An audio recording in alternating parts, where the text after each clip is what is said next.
At 5, an investigation is now underway in Northeast Missouri following an early morning break-in at Highland High School. Deputies say it all happened at the Lewis County School around 1:30 this morning, but questions remain as to who's responsible.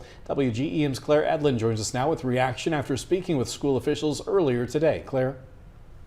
The Lewis County C1 School District Superintendent described the crime as shocking and disappointing, especially after seeing the damage left behind.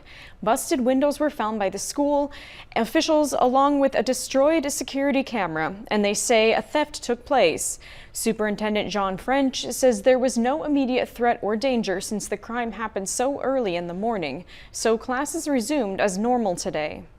Essentially, out of safety's sake and to put the kids at ease, we had them all report at the high school to the gymnasium, where I addressed them and just told them we had a break-in last night. There's some broken glass and stuff.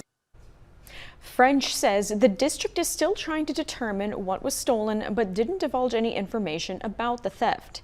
He says the school is not able to identify the suspect captured on surveillance footage at this time. All right, thank you, Claire. Anyone with information is now being asked to contact police with any leads or a possible suspect. That would be the Lewis County Sheriff's Office.